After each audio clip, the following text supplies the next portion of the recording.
Hi there, my name is Erica Barica and I'm a watercolor illustrator and painter.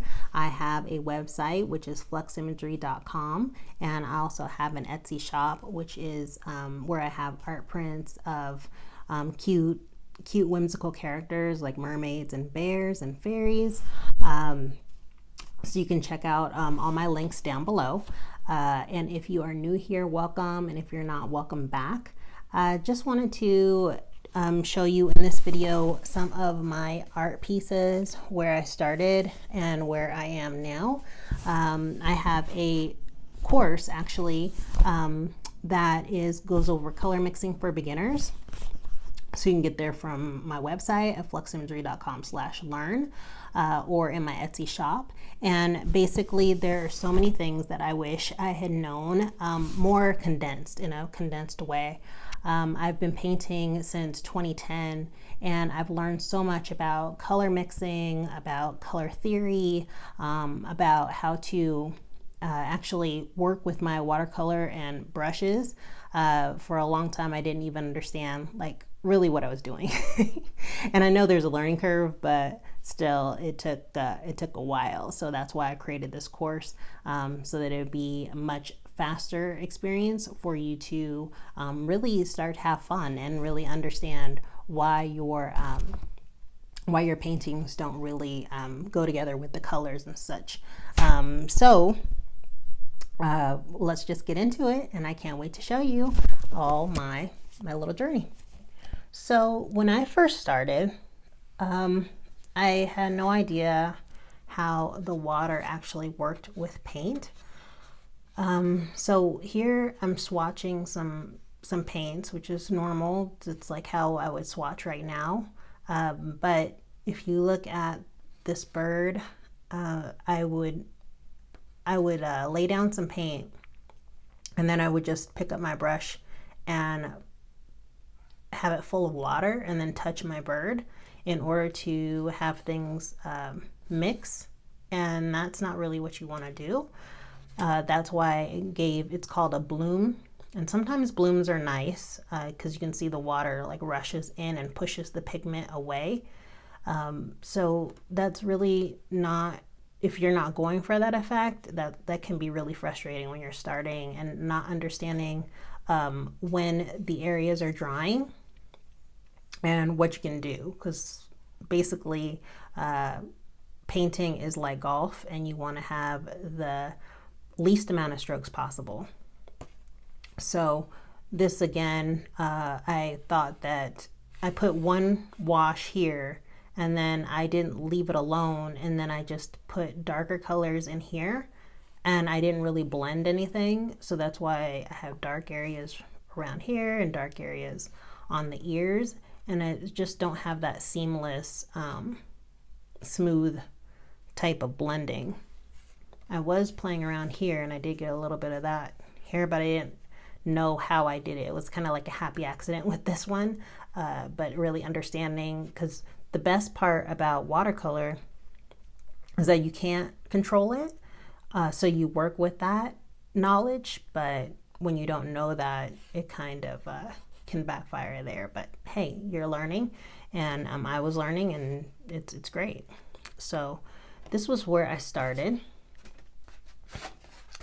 Here's another one where it was wet into wet, and I would just kind of, this was supposed to be a book and a cup, and yeah, my perspective drawing is a little off, as well as not understanding how to wait and have a plan of action. That's the other thing with watercolor. You need to think about a plan of action on, okay, I'm going to draw this, and then I'm going to go in with this watercolor here, maybe do this effect here and here when I go and use my watercolor. And then after that, I'm going to wait for it to dry, and then I'll come in with another effect of this other technique of watercolor that I've learned. Even though I knew that there were different things, like you have wet into wet, where you have a wet puddle of paint and another wet puddle of paint, and you put them up next to each other and then they blend. Or you have you paint this whole thing with paint, a water and paint mixture, and then you have another color and you drop it in there. Those are types of ways to get wet and wet. But for this, I didn't really have a plan of action. I was just putting colors in, and then they just blended whatever way they wanted to. I didn't manipulate it at all. So that's why this is just in here, this blue going into, it really looks like tie-dye. It doesn't look like there's any control. Even though you can't really control watercolor, you can to a certain extent. So once you really have those mind shifts, that opens up a whole new world for you. I started to do faces, so now I'm starting to understand that I can't just paint everything together. I have to wait for things to dry, and that's why I have a difference between this hair and her face, or it would just bleed the blue into her face if I did it all at the same time. And at the end to do the blush and things like that. Here I was still trying to learn it, so I painted the whole face, and then I tried to put some blush in there when this wasn't even halfway dry. And there you can see it spreading all over. Same here, just like those blooms I was talking about before. I just did not understand how this could work, because I saw other people blending their blush in and not just having it sit on top.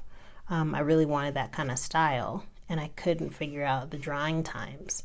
A good tip for understanding the drying times with watercolor is to kind of look at the side of it and see if it's a puddle of water, it's going to be really shiny.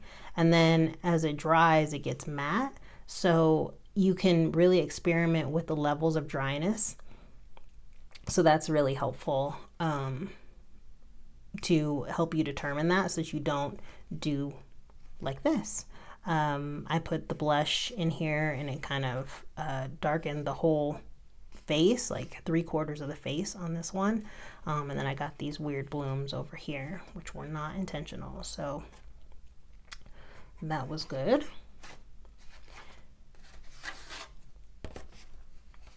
Here's one. I don't know, were you ever a part of Flickr? I loved Flickr. And I used to be on there all the time. That's how I have a lot of the people that I know, artists and such, on Instagram are from Flickr. So if you do remember the good old Flickr days, I would love to know down below. That would be really cool to chat that up. But this one was actually an Illustration Friday, which I think is still around. Illustration Friday, I was a big part of that, and I painted this for that. I think it was Jump. I think the word was Jump. So I painted this, and this was like one of my first times like trying to put a composition together and not really understanding foreground and background. And also same thing with the wet and to wet. I knew I wanted to have it kind of seamless, but I also wanted, like you can see I have the lines showing like a horizon line. But that's another thing. I just was growing as an artist. So, yeah, there's a little bit of a wet and to wet issue here. Perspective issue with the trampoline over here. And the chicken looks pretty cute. But again, with like the colors, it's very paint by number. And when you look at watercolors that you really like, usually there's kind of like this weird, not weird, but just this ethereal mix of colors that you don't really see in any other medium. And for this, it's more like paint by numbers. Like the sky is blue, the grass is green, the trees are green, and there's absolutely no other color popping up in anything. So a way to get it more cohesive, which is what I go over in color mixing, is to really play with your colors and have them mixed together so you have more of a cohesive feel and look. So a little bit of the blue in your mixes for your greens. Don't just go from the palette onto your page. It really limits you. And I wasn't really into mixing colors yet. I was really playing with value, which is going from like this dark yellow to a light yellow. But again, everything's very red, red, yellow, blue, green, brown. And there's really no variety with that. There's really nowhere to grow. There's nowhere to go. So there was that. Here's another one. So I was starting to get into blending a little bit more, but still figuring it out. So here it's kind of harsh right here, and then there's nowhere else. You can't really see the contour of this face. It's very flat, and then dimension out of nowhere, and then flat, completely flat, and then some dimension with this arm. And then here's just kind of using wet into wet instead of this could have been on 2 layers and probably would have given it a better effect with having it be a layer, a painting like right here, and then waiting for it to dry, and then painting a pocket here and a pocket here, but changing the values actually in that pocket instead. So learned a little bit there. Here's where I started to try to work out with some outlines, and this was trying to start to put together a little bit of technique where it was wet into wet, but then I started layering up my greens down here, and then layering my pinks and orange and things like that. I started to not care about it mixing into each other and just not being as stiff. And then I wanted to play with the line, but again, there's that cohesion is really not here. It's kind of like when I started with crayons and just wanted to use every crayon in the box.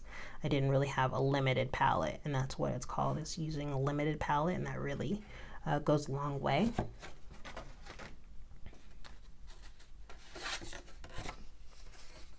Again, using a line. I wanted a line, but now it's a little bit softer because at least it's in the same color family as the face, and it's not just really stark.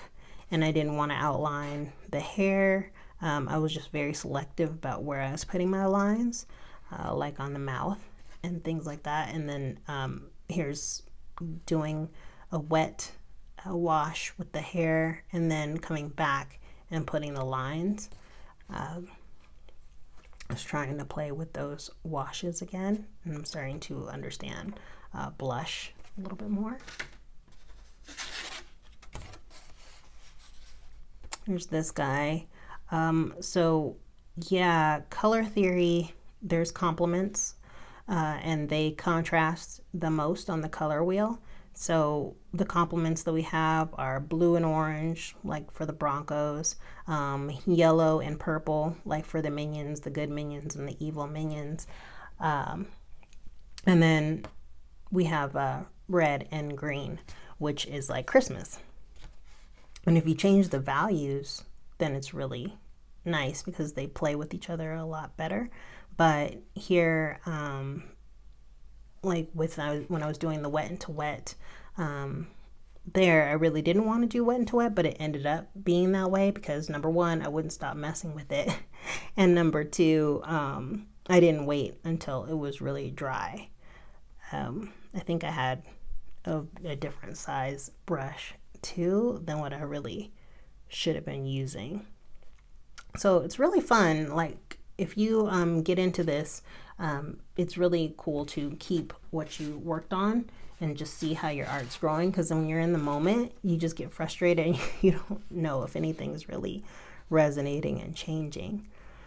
Here's some more layering. So started layering the petals up, and this was really flat with the grass. That wasn't really what I was going for, but I did mix in some orange into that green. So I got an effect there, and I'm messing with the contour lines of my shapes instead of having everything be really round. This actually has a different texture and feel than the petals. So that was fun.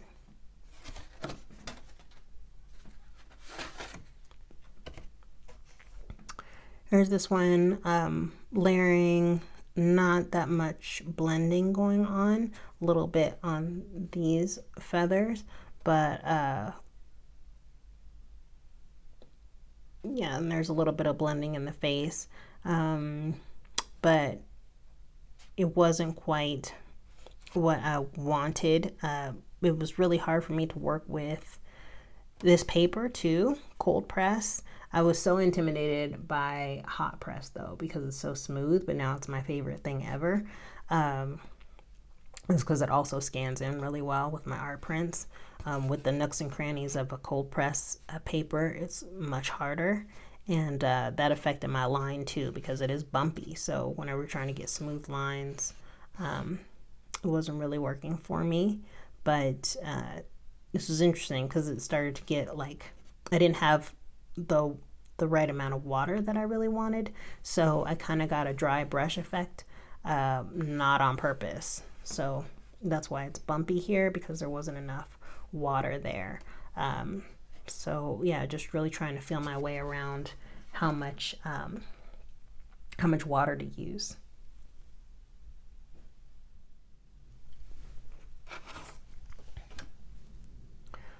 All right, so now I'm starting to blend a little bit more. I actually had this one as an Etsy print. So I was getting more confident. I started playing around with negative space, negative and positive space, and not showing everything. I realized that something that I love of other artists is that they don't show absolutely everything. It's not like a picture. So part of it, your brain can fill in the rest, and I love that. Here's another one. He was a print in my shop too. And also, by the way, I do have, I was decluttering and organizing, and I have a print of this guy, I believe 1 or 2 of these. So if you're interested, you can definitely let me know. Contact me, leave a comment down below, and we can chat, and I can put it in my shop for you. So love him, really, really cute. So here's like a method. So it was like, first I did the blocks of shapes. So the top of the hat, the tassel, the pom-pom, the brim, the beard, then the face, but like waiting for things to dry. And then the body, top and jeans, jeans, bottoms, boots, and waiting for that to dry, and the tree, and then bringing in the details that I wanted wherever. So definitely in the hair, in the beard, and the hat, and then the little tassels. So just really understanding there's like an order of operations, just like math, really can help you with your style. Same thing here. I think this is a card that I found. These are from 2011. So yeah, just really, you don't have to see everything, and just hinting and playing more. I was really understanding gradients here, and line after. So just figuring that out.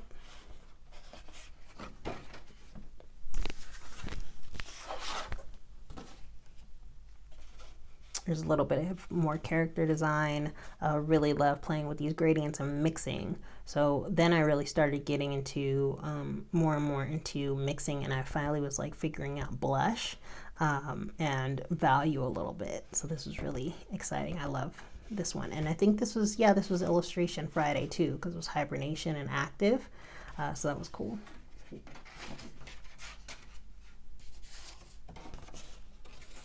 And this is more current. I loved, this is when things started to blend a certain way. So it wasn't just like, okay, we'll wait until this completely dries before doing this. I wanted to actually have this blend into the body. And I wanted to have this blend in and use lighter washes here so that it would be thinner and it looked like it blended more. Things like that, just all the different variations in here were just a mishmash of different techniques all into one. So this is one that I'm really proud of. I really had fun with this one. And this is way more current. I just created this this month, and these are really cute fairies and girls, and just playing with scale and shape, and just having way more fun. Really get a better understanding of order of operations, and just enjoying the process. One thing that I've learned, the newest thing that I've learned, is glowing, how to make things really get a glow, like right there with that sun. And that's really all in the layering too. First go in with yellow and you know, blend that out, and then once that's dry, then you can put your color on top, and it really makes things pop. I see a lot of artists that they'll do like a whole, like if they had a background and image inside of that background on a composition, they actually do a wash all over it with yellow concentrated in certain areas, and then they wait for it to dry, and that's when they'll paint over it with the details and such. So a lot of uses of that yellow pop. And so I hope this is helpful. You can learn more about the class at fluximagery.com/learn. I have the link down below. I would love to see you in class. It's super fun, and it is at your own pace. You have access, lifetime access, and immediate access too. So if you have any questions about it, leave that for me down below. And I would love to know if this is helpful. If you'd like more videos like this, definitely let me know. All right, I will talk to you later. Have a great day. Bye.